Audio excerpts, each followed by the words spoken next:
قل يا عبادي الذين أسرفوا على أنفسهم لا تقنطوا من رحمة الله. Masih berada di dalam masjid.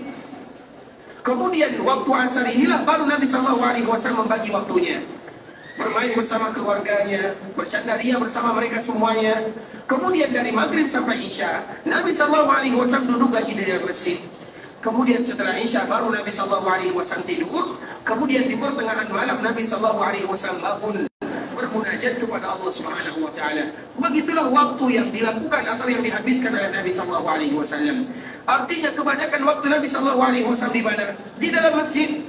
Apa yang dilakukan oleh Nabi SAW di dalamnya? Bisa jadi Nabi SAW sebagai seorang qadhi, Nabi SAW sebagai seorang guru, Nabi SAW sebagai seorang pendidik, bahkan Nabi SAW sebagai seorang dokter, Nabi SAW semuanya dimiliki oleh Nabi SAW, dan disitulah Nabi SAW menghabiskan waktunya. Artinya ikhwatul Islam, dikala ada masjid dan kita lihat betapa banyak pembangunan masjid yang ada di daerah kita, sayangnya masjid tersebut hanya dijadikan sebagai tempat sholat saja. Setelah orang selesai sholat, maka dikunci semuanya. Tidak lagi diizinkan kaum muslimin untuk beribadah di dalamnya, terutama mereka-mereka yang mungkin safar. Oleh karenanya ini tidak salah ya ikhwatul Islam. Kita tidak mengatakan salah. Mereka yang ada masjid menjadi pengurus masjid, kemudian mereka setelah sholat dikunci, tidak menjadi bersalah. Tidak salah, kita tidak menyalahkannya. Tapi alangkah indahnya kalau seandainya betul-betul kita berkhidmat ke rumah Allah Subhanahu wa taala, sehingga kaum muslimin mereka bisa mengambil manfaat dari rumah Allah Subhanahu wa taala tersebut, sebagaimana yang terjadi di zaman Nabi kita yang mulia sallallahu alaihi wasallam. Makanya ikhwatul Islam, kalau seandainya kita memperhatikan dan kita selalu mengangkat contoh yang sangat indah ini, yaitu sahabat Nabi sallallahu alaihi wasallam yang bernama Abu Umamah Al-Bahili radhiyallahu taala anhu.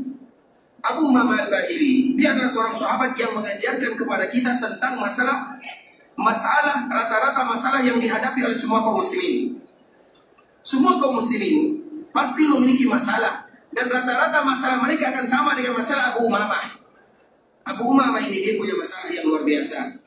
Di antara salah satu masalahnya, dia punya masalah yang rumit dalam kehidupannya, gersang hidupnya, banyak hutangnya. Karena biasanya orang yang berhutang tidak salah. Yang salah itu adalah hobi berhutang. Karena Nabi SAW juga berhutang.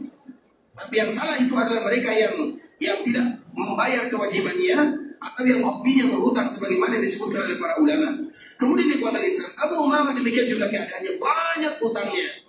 Orang yang banyak hutang, mereka tidak akan bisa tidur di malam hari, tidak tenang di siang hari, sehingga dia mendapatkan masalah yang luar biasa. Kemana dia lari? Larinya adalah ke rumah Allah Subhanahu wa taala. Masalah yang dihadapi, kadukan kepada Allah Subhanahu wa taala. Begitu juga dengan kita ikhwatul Islam.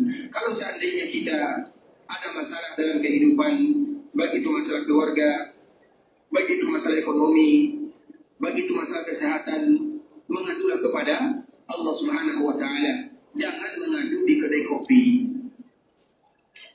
Jangan di-share kemana-mana.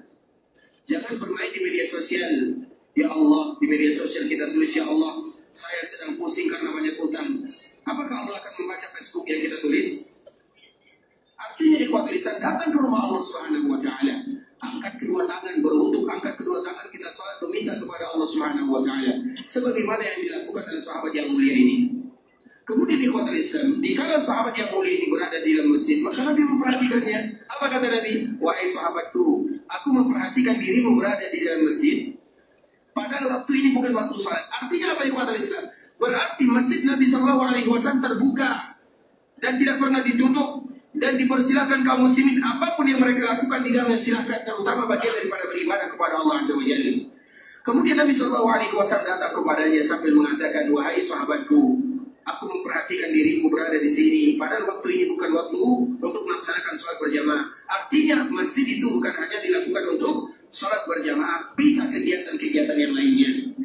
Maka sahabat ini pun mengatakan kepada Nabi, ya Rasulullah, duyunun wakabatni wa humumun ghalabatni. Ya Rasulullah, banyak hutang yang melilit diriku, permasalahan yang aku hadapi banyak sekali ya Rasulullah. Maka aku duduk di rumah Allah, aku duduk di sini untuk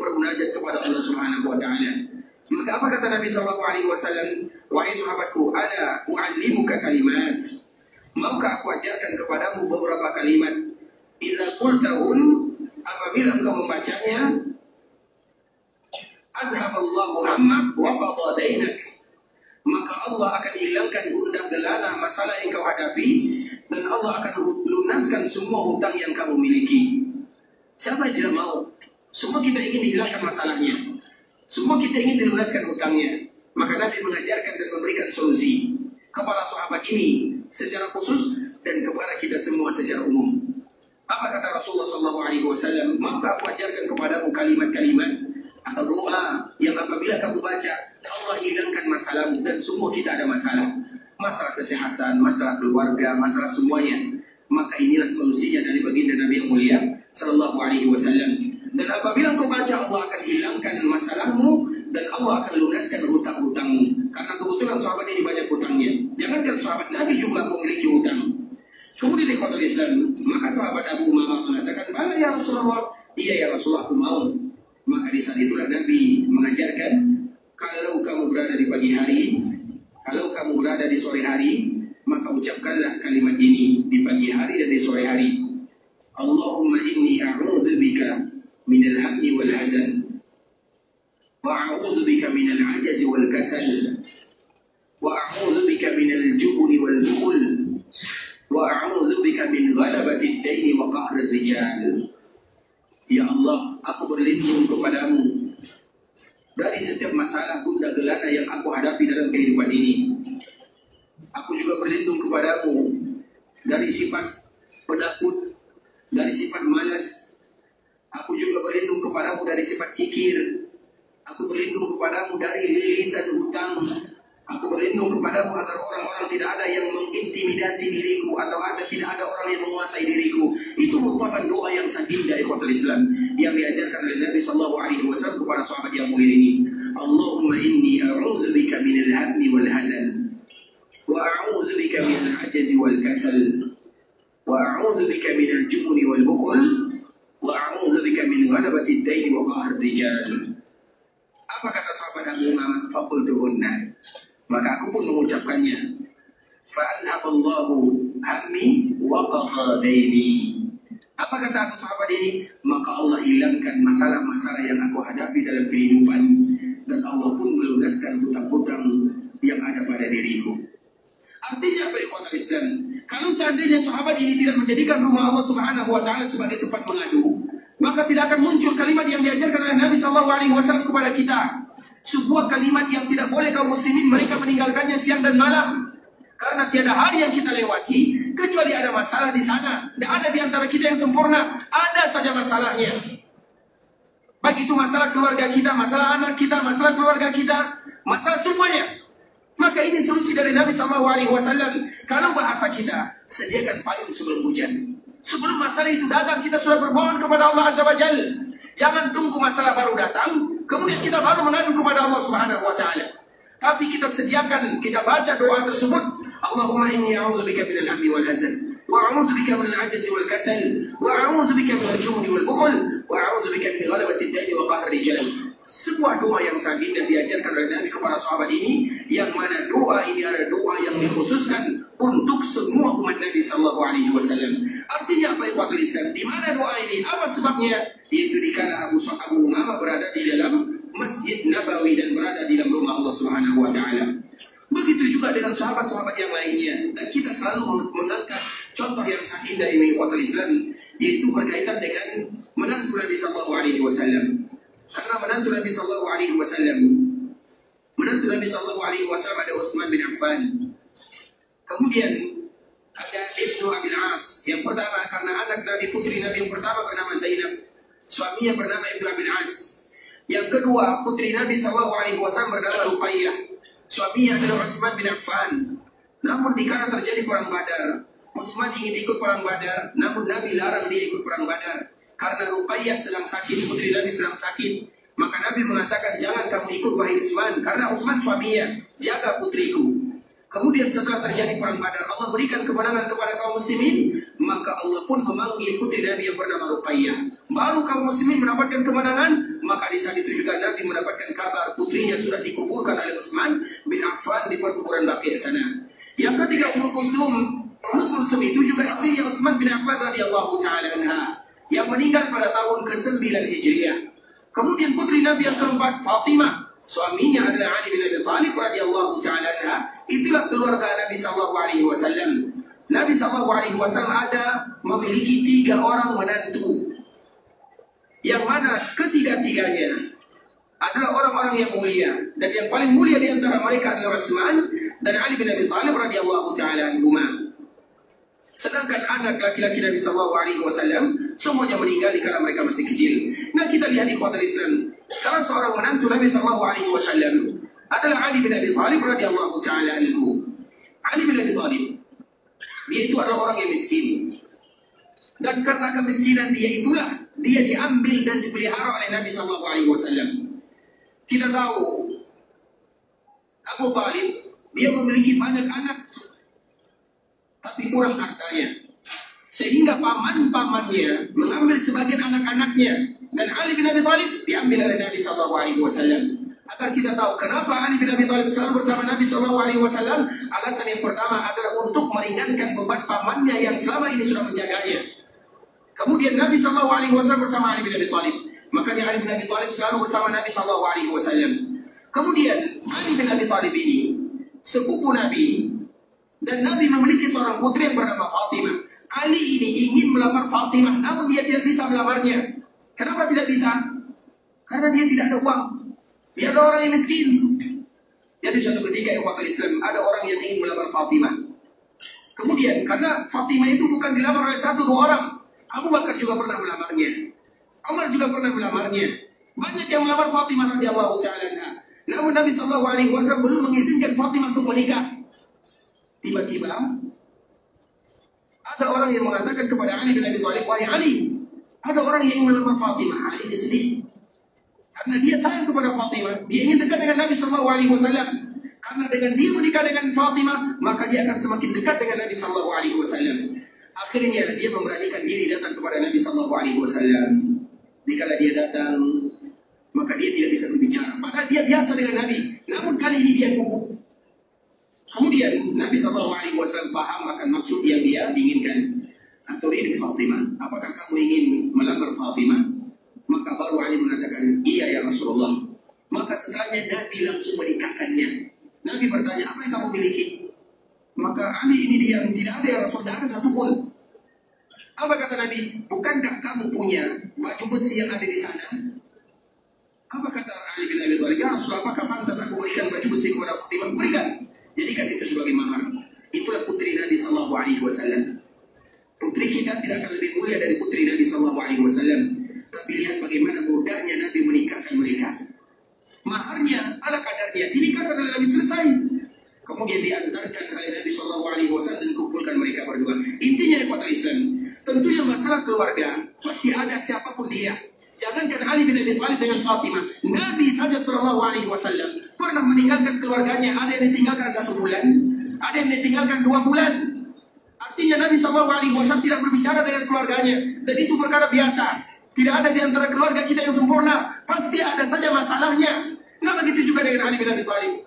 Suatu ketika ikhwatul Islam, Nabi sallallahu alaihi wasallam datang ke rumah putrinya Fatimah. Kemudian dia tidak menemukan Ali di sana, karena Nabi, di antara sifat Nabi selaku seorang ayah, tidaklah Nabi berjumpa dengan putrinya kecuali pasti dia akan mencium keningnya. Itu ada di antara sifat Rasulullah sallallahu alaihi wasallam. Terutama bagi kita yang punya putri, lakukanlah sebagaimana yang dilakukan oleh Nabi terhadap putri-putrinya. Karena seorang putri bagaimanapun tidak akan bisa terpisahkan dengan ayahnya. Mereka yang dekat dengan ayahnya, mereka yang akan memiliki keberanian. Kemudian di ikhwatul Islam, maka Rasulullah SAW bertanya, mana Ali? Setelah Nabi SAW mencium putrinya, kemudian Nabi duduk di sebelahnya, kemudian Nabi bertanya, mana Ali? Apa jawaban Fatimah? Antara diriku dengan dirinya ada masalah. Antara diriku dengan dirinya ada masalah. Kemudian kita lihat Nabi Apakah Nabi bertanya, apa masalahnya? Tidak. Nabi walaupun seorang Nabi, Nabi walaupun sebagai seorang tua, dikala ada masalah terhadap putri dan anaknya dengan suaminya, Nabi tidak bertanya, apa masalahnya? Karena memang tidak ada hak untuk mengetahui tentang rumah tangga orang lain. Itu urusan mereka berdua, kecuali kalau mereka yang menyebutkan kepada kita sebagai pendengarnya. Maka apa yang dilakukan oleh Nabi? Nabi tidak banyak bertanya. Maka Nabi SAW keluar. Dan Fatimah pun tidak banyak menyebutkan kami masalahnya ini dan itu. Dan itu adalah rahasia bahagia di dalam rumah tangga. Jangan banyak orang yang tahu tentang masalah kita, dan kita pun jangan banyak mengetahui tentang masalah orang, terutama keluarga orang. Kemudian di kota Islam, maka Nabi SAW mencari Ali bin Abi Thalib. Nabi sudah tahu ada masalah, tapi Nabi tidak tahu apa masalahnya. Kita ulang lagi kota Islam, Nabi tahu ada masalah di antara putrinya, tapi masalahnya apa Nabi tidak tahu. Artinya Nabi tidak tahu perkara yang gaib. Kalau Nabi tahu perkara yang gaib, maka sudah mudah bagi Nabi untuk mengetahuinya. Akhirnya dicari Ali bin Abi Thalib. Di manakah dijumpai Ali bin Abi Thalib? Di dalam masjid. Artinya, dikala Ali bin Abi Thalib ada masalah dengan putri Nabi SAW, maka tentunya dia berpisah untuk sementara. Namun larinya kemana? Larinya bukan kemana-mana, larinya ke rumah Allah Subhanahu Wa Taala. Betapa banyak di antara kaum muslimin yang mereka memiliki masalah rumah tangga, namun mereka larinya kemana-mana, lari ke sini, lari ke sana, mereka lupa lari ke rumah Allah Subhanahu Wa Taala, sebagaimana yang dilakukan oleh sahabat Ali bin Abi Thalib radhiyallahu taala anhu. Kemudian di kota Islam, Nabi SAW melihatnya, dan Ali sedang berbaring tidur. Karena biasanya kalau kita marah, makanya kalau kita yang marah, atau kita yang biasa marah, atau yang mudah marah, kalau kita marah, maka rubahlah posisi. Ali bin Abi Thalib adalah orang yang kuat. Kemudian dia ada masalah dengan putri Nabi, maka dia lari ke masjid, kemudian dia tidur di dalam Masjid Nabawi. Kemudian dikala dia tidur, maka banyak pasir-pasir yang menempel di wajahnya. Apa kata Nabi? Qum ya Aba Turab. Qum ya Aba Turab. Bangunlah wahai Aba Turab. Maka dari situlah kenapa Ali disebut dengan Abu Turab, karena Nabi memanggilnya, berdirilah wahai Abu Turab. Abu Turab itu artinya ayahnya tanah. Karena ada tanah menempel di sini. Kemudian Nabi mengatakan Qum ya Aba Turab. Kemudian setelah Ali bangun, dibangunkan oleh Nabi, apa yang terjadi? Selesai masalah mereka. Bagaimana cara selesainya? Lari ke rumah Allah Subhanahu Wa Taala. Artinya ikhwatul Islam, kami yakin, kami pribadi, kita semuanya pasti tidak ada di antara kita yang kecuali ada masalah dalam kehidupannya. Disinilah solusinya, terutama di dalam masjid Rasulullah SAW. Tumpahkan semua permasalahan yang kita hadapi dalam kehidupan, dan itulah gunanya masjid Rasulullah SAW. Karena apabila kita tidak mengadu kepada Allah, maka pasti kita akan mengadu kepada manusia. Kalau kita mengadu kepada Allah, maka kita tidak akan lagi mengadu kepada manusia. Karena masalah kita itu harus diungkapkan, harus diluapkan. Kalau tidak diluapkan kepada Allah, maka kita akan luapkan kepada manusia. Artinya kita tidak mau orang lain mengetahui tentang masalah kehidupan kita. Kita ingin mengadukan semuanya kepada Allah. Dan salah satu solusinya dikala kita berada di kota Madinah, ungkapkan semuanya kepada Allah Subhanahu Wa Taala. Di dalam Masjid Nabawi yang mulia ini, kita cari waktu-waktu yang indah berdoa, bermunajat kepada Allah Azza wa Jalla. Banyak sekali waktu ikhwatul Islam. Waktu berdoa dikala kita sujud, terutama salat sunat, sujud yang berlama-lama. Kemudian dikala kita tahiyat akhir, setelah kita berdoa, sebelum kita mengucapkan salam, berdoa sebanyak-banyaknya. Kemudian setiap kali kita selesai melaksanakan salat sunat, angkat kedua tangan kita berdoa kepada Allah Subhanahu Wa Taala. Kemudian setiap di antara azan dan iqamat berdoa kepada Allah Subhanahu Wa Taala. Kemudian di malam hari berdoa kepada Allah Subhanahu Wa Taala. Banyak sekali momen kita ikhwatul Islam untuk bermohon, meminta, mengadu kepada Allah Subhanahu Wa Taala. Tinggal bagaimana kita melakukannya, dan memang itulah di antara kemuliaan yang Allah berikan kepada para tamunya. Apa kata Rasulullah SAW? Al-hujjaju wal-ummaru wafdullah, da'ahum fa'ajabu, sa'aluhu fa'aqahum. Rasulullah SAW menyebutkan, orang yang melaksanakan ibadah haji, orang yang melaksanakan ibadah umrah, mereka itu adalah tamunya Allah. Allah panggil mereka, mereka mengatakan labbaik Allahumma labbaik. Kemudian apa balasannya yang Allah berikan kepada mereka? Sa'alu, mereka pun berdoa kepada Allah. Artinya berarti ibadah yang paling mulia yang harus kita lakukan selama kita melaksanakan ibadah yang mulia, terutama utama ibadah haji dan ibadah umrah yang mulia ini adalah berdoa kepada Allah Subhanahu wa taala. Makanya Nabi menyebutkan sa'aluhu fa'atahum. Mereka pun berdoa kepada Allah, maka Allah pun mengampunkan dan mengabulkan doa-doa mereka, terutama dikala mereka mengangkat kedua tangannya. Bahkan di antara salah satu sifat Allah Subhanahu wa taala, Allah itu malu apabila ada seorang hamba yang mengangkat kedua tangannya, kemudian mereka mengatakan, "Ya Allah." Allah malu kalau dia tidak mengabulkan doanya. Artinya apa, ikhwatul Islam? Tidak ada seorang pun yang berdoa kepada Allah kecuali pasti Allah kabulkan. Pasti Allah kabulkan. Kalau seandainya tidak ada halangan, kalau mereka tidak makan harta yang haram, kalau mereka makan harta yang haram, tidak dikabulkan oleh Allah sampai mereka mengeluarkan harta haramnya. Kemudian kalau ada di antara mereka yang memutuskan tali silaturahimnya, Allah juga tidak akan kabulkan sampai mereka menyambung tali silaturahimnya. Kemudian dikala mereka meminta kepada Allah dan mereka tidak mengawali dengan muqaddimah memuji dan memuja Allah, maka Allah tidak akan mengabulkannya. Artinya ikhwatul Islam, kalau tidak ada larangan-larangan, doa dikabulkan, semuanya pasti dikabulkan. Semuanya tanpa ada kecuali. Tapi tinggal bagaimana cara Allah mengabulkan doa seorang hamba. Ada seorang hamba yang berdoa kepada Allah, Allah kabulkan sesuai dengan permintaannya. Ya Allah, berikan kepadaku keturunan, Allah berikan kepadanya keturunan.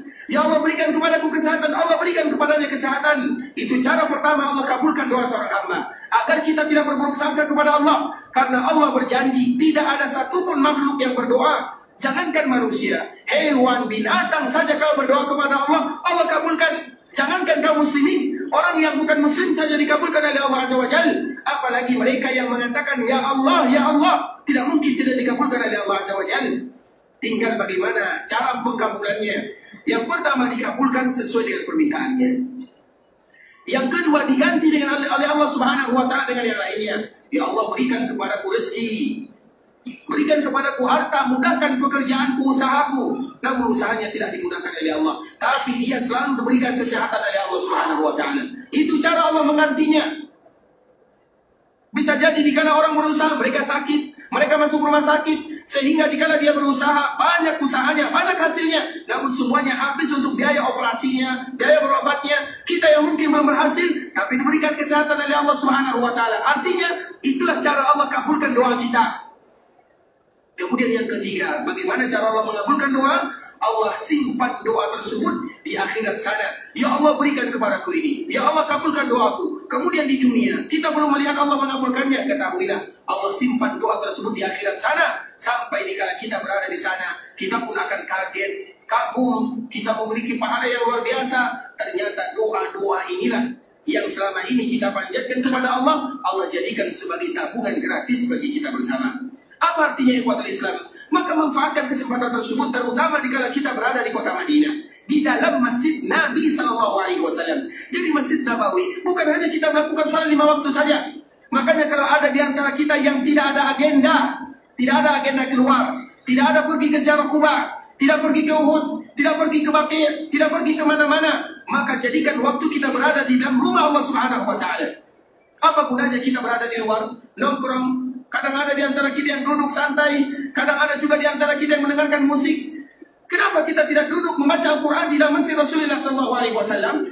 Dan yang lebih parahnya, ikhwatul Islam, kami mohon maaf dan selalu kami sebutkan, banyak di antara kaum muslimin mereka tidak betah tinggal di dalam masjid Rasulullah SAW. Apa buktinya mereka tidak betah tinggal di masjid Rasulullah? Mereka lebih banyak menghabiskan waktu nongkrong di luar sambil duduk minum kopi, merokok.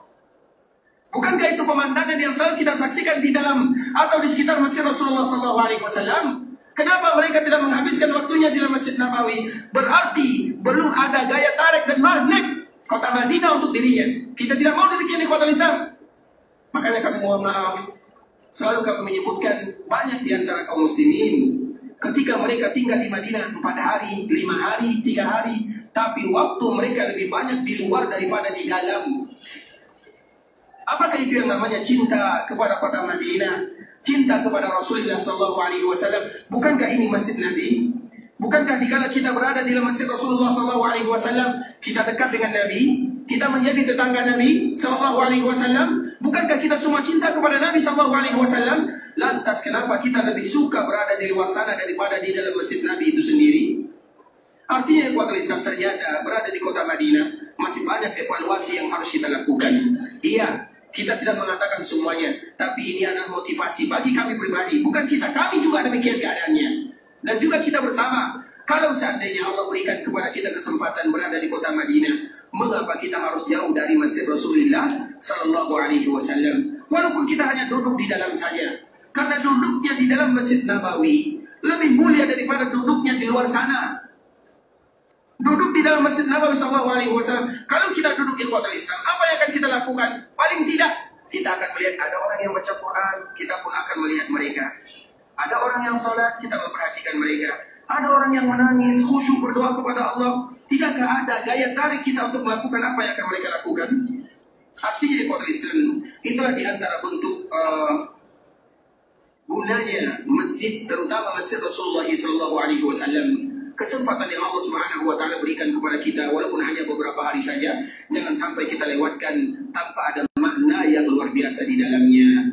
Karena memang masjid bukan hanya dijadikan untuk sholat, hanya sholat saja, tapi semua kegiatan yang kita lakukan, usahakan lakukan di dalam Masjid Rasulullah Sallallahu Alaihi Wasallam. Kalau tidak ada jadwal di luar sana, karena memang setiap kita ada jadwal. Kadang jadwal pergi ke Kuba, itulah yang ceritanya. Kadang jadwal mereka ke Bukit Uhud, itulah yang ceritanya. Tapi sepanjang yang kami tahu, jadwal kita itu tidak terlalu banyak. Mungkin pergi ziarah keluar Madinah, kemudian ziarah keliling Madinah, atau ziarah Masjid Rasulullah, kemudian pergi ke Raudhah. Setelah itu acara kita masing-masing. Nah, paling bagus kita lakukan acara kita masing-masing di dalam Masjid Rasulullah Sallallahu Alaihi Wasallam. InsyaAllah siap ya? Siap atau tidak?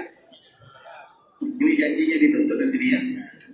Baik, kata Islam, artinya bagaimana kita betul-betul menjadikan hati kita ini terpaut ke rumah Allah Subhanahu wa Ta'ala. Karena bagaimanapun ini rumah Allah, ini Masjid Rasulullah Sallallahu Alaihi Wasallam. Makanya selalu kami menyebutkan sebuah contoh yang sanjing dari kota Islam, yang mana kaum muslimin harus melakukan sesuatu agar orang itu suka datang ke masjid.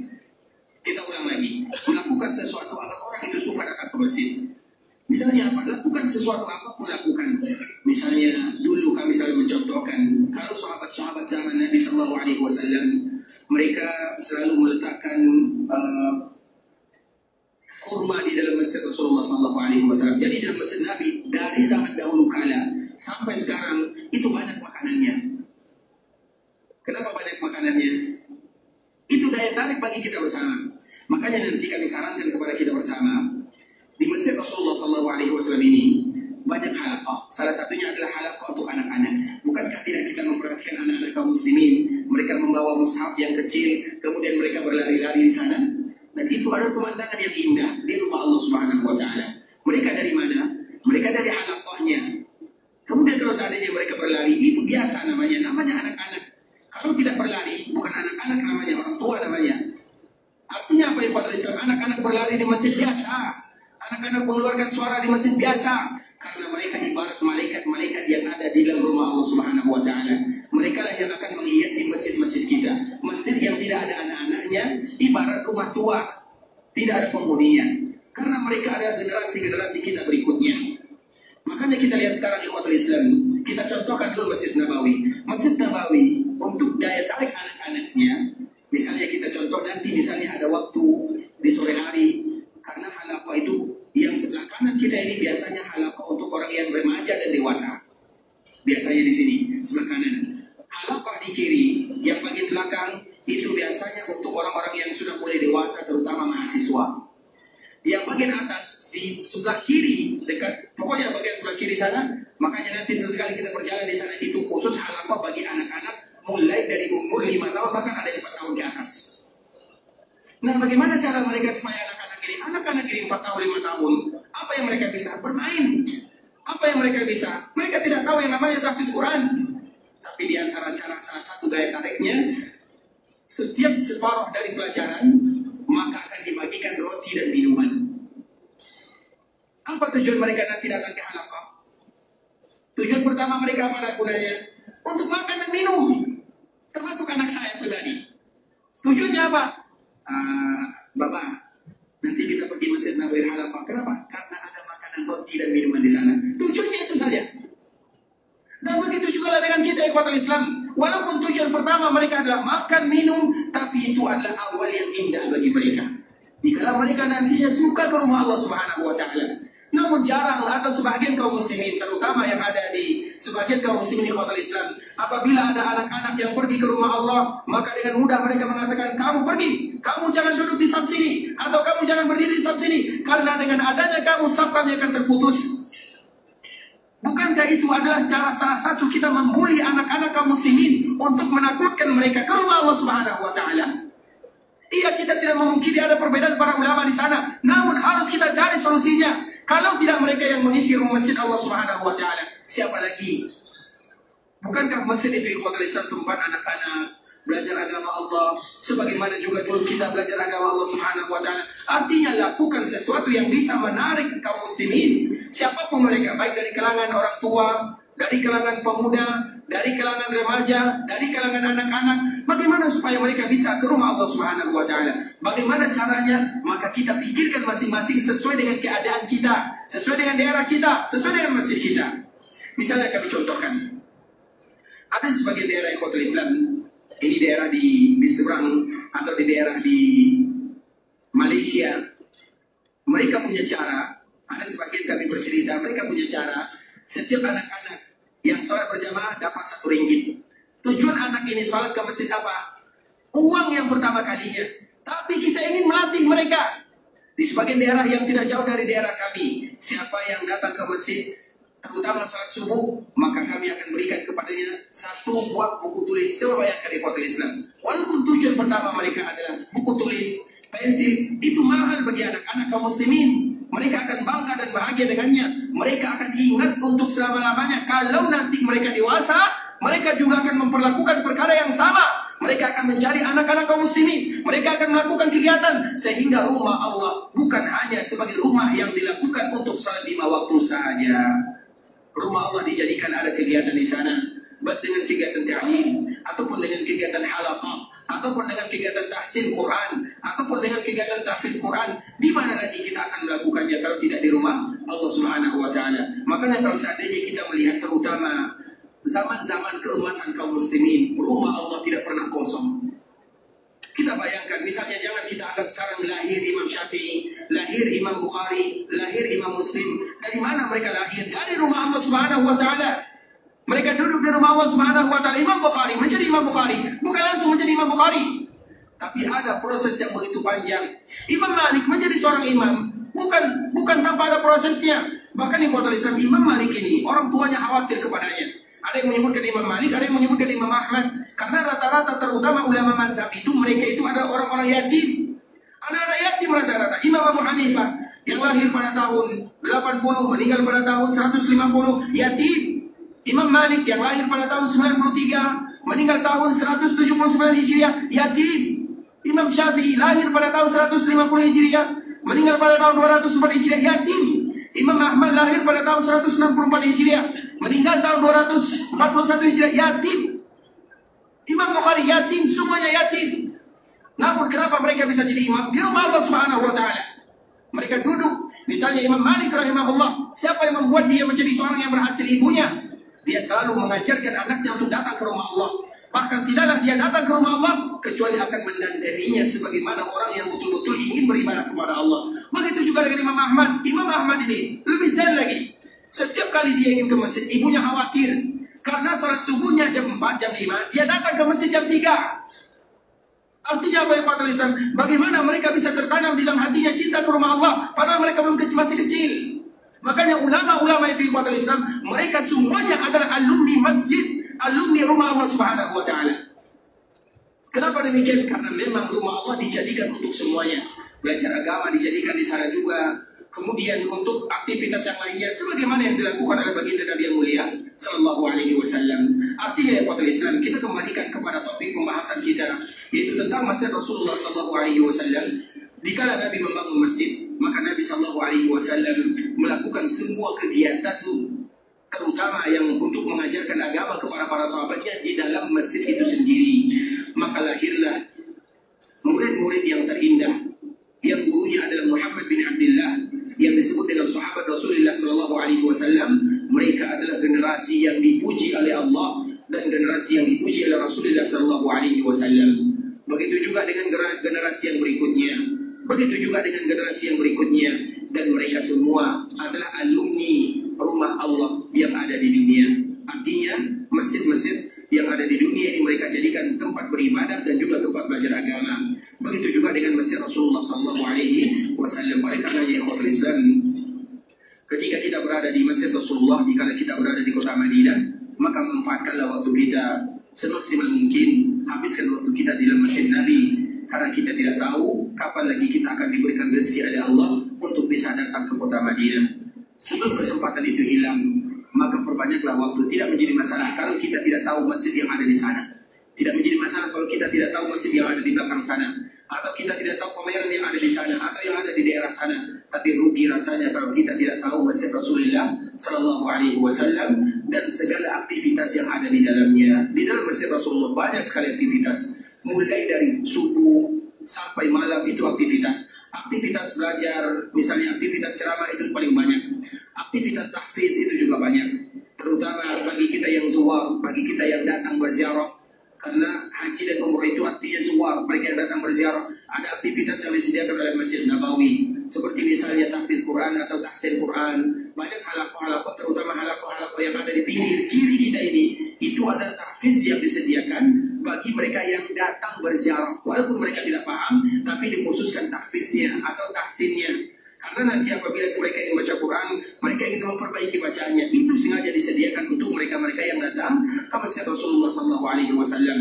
Belum juga ada perpustakaan di dalamnya, banyak kegiatan-kegiatan yang akan menjurus kepada agama Allah Subhanahu Wa Taala. Karena ketahuilah, dengan agama itu pula lah kita akan bersua dan berjumpa dengan Allah Subhanahu Wa Taala. Oleh karena ikhwatul Islam, ini merupakan di antara sedikit motivasi dari kami pribadi. Sebenarnya motivasi ini adalah untuk kami yang pertama dan untuk kita yang kedua, karena kita butuh motivasi saling memberikan nasihat antara satu dengan yang lainnya, terutama nasihat Rasulullah SAW.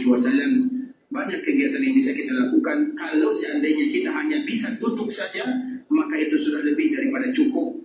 Apalagi kalau seandainya kita selang-selangi waktu kita berada di dalam masjid ini untuk baca Quran, untuk sholat sunnah, untuk mengkhatamkan ayat-ayat Allah, terutama mengkhatamkan ayat-ayat Allah. Dan ini program yang mungkin belum ada di antara para jemaah haji dan umrah berhasil melakukannya. Program kita biasanya berziarah ke keliling Madinah, biasa. Program kita ke Raudhah juga sudah biasa. Program kita pergi ziarah ke Kuba, ke Kuba, kemudian ke Uhud dan yang semisalnya juga biasa. Apalagi program ke Kebun Korma itu paling biasa. Artinya apa ikhwatul Islam? Ada program yang belum terbiasa bagi kita melakukannya. Dan bisa jadi kita bisa menerapkannya. Program mengkhatamkan Al-Quran di tanah haram Makkah dan Madinah. Apakah ada di antara kita yang ada programnya? Nanti program kita misalnya 12 hari, 13 hari. 13 hari, perjalanan habis 2 hari, tinggal 11 hari atau 11 hari. Nah, bagaimana kalau seandainya kita bikin program 1 hari harus kita khatamkan Al-Quran 3 juz? Berarti kalau 3 juz 1 hari, berarti 10 hari sudah berapa juz? Sudah 30 juz. Siapa yang sudah mengkhatamkan bacaan Quran selama dia berada di tanah haram 30 juz, angkat tangannya? Belum ada, karena memang tidak ada programnya. Coba bayangkan ikhwatul Islam, setiap kali kita melakukan salat fardu, terutama dikala di sini, karena memang tujuan kita sama. Kita di sini bukan untuk bekerja, kita di sini memang betul-betul untuk beribadah. Waktu kita semuanya untuk ibadah. Misalnya setiap kali salat fardu kita baca setengah juz. Setengah juz itu berat atau ringan? Kalau di kita berat, iya wajar, karena kita sibuk. Tapi kalau di sini ringan sekali. Setiap salat setengah juz, berarti kita akan mengkhatamkan 2 juz setengah. Itu kalau setiap salatnya, belum lagi waktu-waktu yang lainnya. Intinya 3 juz 1 hari. 1 juz itu ikhwatul Islam. Kalau kita bagus cara membacanya, itu mungkin 40 menit. Kalau kita santai 1 jam, berarti waktu kita 3 jam dengan ayat-ayat Allah Subhanahu Wa Taala. Dan itu ada momen yang paling indah kita dengan kalam Allah. Berarti khatamnya nanti sebelum kita pulang, kita sudah khatam Al-Quran. Misalnya yang pertama kali datang ke Madinah, akhirnya khatam di Makkah Al-Mukarramah. Bukankah itu ibadah yang paling mulia? Tapi siapa yang pernah membuat program-program seperti ini? Program kita hanya mencari hati unta, korma muda. Itu program yang biasa ditawarkan. Tapi mana program untuk mengkhatam ayat-ayat Allah Subhanahu wa Ta'ala. Kalau kasar kami mohon maaf ya, tapi inilah faktanya. Bukankah itu merupakan di antara program yang paling indah yang harus kita lakukan? Kalau kita tidak bisa spill misalnya 30 juz, 1 juz 1 hari juga tidak menjadi masalah. 2 halaman setiap kali 1 halaman misalnya, pasti semuanya bisa ikhwatul Islam. Sehingga tidak ada lagi di antara kaum muslimin mereka yang tidak bisa atau yang tidak pernah mengkhatamkan ayat-ayat Allah Subhanahu wa Ta'ala. Di bulan Ramadan kita juga tidak khatam Al-Quran. Di Mekah, di Madinah kita juga tidak khatam Al-Quran. Lantas kalau dipikir keadaannya kapan lagi kita mengkhatam Al-Quran? Oleh karena itu ikhwatul Islam itu ada di antara nasihat kami pribadi ya. Maksudnya bagi kita yang melaksanakan ibadah umrah, kalau kita tidak bisa mengkhatamkan banyak, maka paling tidak kita berusaha untuk mengkhatamkan. Dan semoga ada kesempatan yang berikutnya kita datang ke Mekah dan Madinah, kita bikin khatam Al-Quran. Kami pernah bercerita ikhwatul Islam, ada teman kami namanya Bapak Jamal Hafizahullah dari Malaysia juga. Dia biasanya programnya dia mungkin umrohnya dia sengaja mencari di bulan Ramadan. Dan setiap umroh atau setiap bulan Ramadan Allah berikan kemudahan baginya untuk datang ke sini untuk itikaf karena memang itu tujuannya. Apalagi umrah di bulan Ramadan sama dengan melaksanakan haji. Kemudian dia bertanya, Ustaz, apa program yang bagus harus kami lakukan atau kami pribadi, saya pribadi untuk melakukannya selama di sini? Dia mungkin di sini kurang lebih 20 hari, terutama di bulan Ramadan. Maka kami mengatakan tidak ada program yang paling bagus kecuali ayat-ayat Allah Subhanahu wa Ta'ala. Apa yang terjadi? Selama dia bisa berada di sini, dia mengkhatamkan 5-6 kali khatam Al-Quran. Dia bisa. Kenapa kita tidak bisa? Dan semua kita pasti bisa. Karena Imam Asy-Syatibi menyebutkan wa khairu jalisin la yumallu hadithu. Dan sebaik-baik tempat teman kita untuk duduk adalah ayat-ayat Allah Subhanahu wa Ta'ala. Dengan Al-Quran itulah muka kita akan cerah. Dengan Al-Quran itu adalah masalah kita akan hilang semuanya dengan ayat-ayat Allah Subhanahu wa Ta'ala. Ikhwatul Islam saudara kaum muslimin, barakallahu rahimani wa rahimakumullah. Sampai di sini nasihat yang bisa kami sampaikan. Namun sebelum kami tutup, ada sebuah cerita yang berkaitan dengan salah seorang imam Masjidil Haram yang ada di Mekah sana. Jadi imam ini dia dulu pernah pergi ke kota Madinah. Jadi dia dikala dia masuk ke dalam Masjid Nabawi, dia memiliki masalah yang banyak sekali. Di waktu dia masih remaja, banyak masalahnya. Kemudian pada akhirnya dia masuk ke masjid, tiba-tiba langsung ingin bertanya kepada salah seorang ulama yang sedang mengajarkan Al-Quran di sini.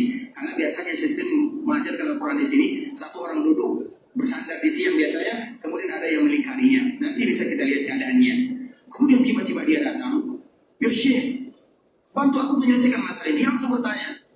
Kemudian apa kata Syekh tersebut? Jawabannya, sebelum kamu bertanya, duduk dulu di sana, baca ayat-ayat Allah Subhanahu wa Ta'ala. Maka dia ingin bertanya, dan dia tidak bisa bertanya kecuali dengan melalui ayat-ayat Allah Subhanahu wa Ta'ala dibaca dulu. Dibaca. Kemudian setelah sebentar dibaca, baca lagi kata Syekh. Akhirnya sampai 1 jam dia membaca ayat-ayat Allah Subhanahu wa Ta'ala. Kemudian setelah 1 jam lamanya, akhirnya dia datang kembali. Apa kata Syekh tersebut? Tadi pertama kali kamu datang, aku melihat mukamu seram sekali, gelap dengan masalah. Tapi sekarang setelah 1 jam kamu baca ayat-ayat Allah, sudah mulai hilang gelapnya, terang benderang. Masalah pun sudah mulai hilang sedikit demi sedikit. Dan itu juga yang kita rasakan di kota Islam. Jadikan masjid, terutama masjid Rasulullah SAW, berlama-lama dengan kalamullah Azza wa Jal yang akan memberikan kemudahan dalam setiap urusan yang kita hadapi.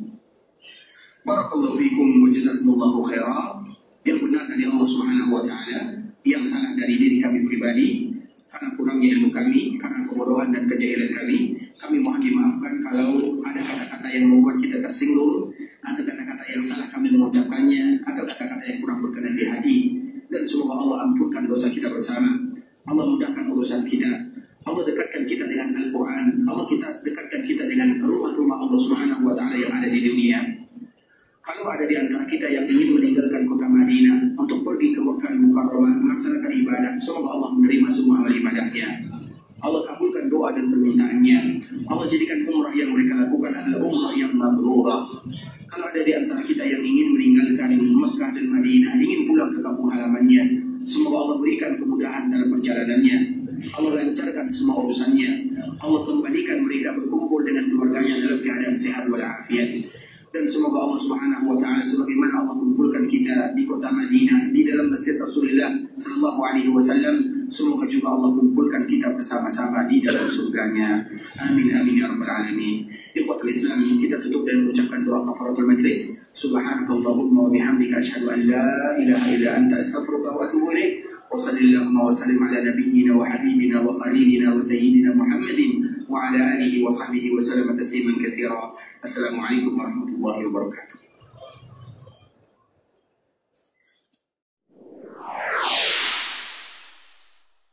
قل يا عبادي الذين أسرفوا على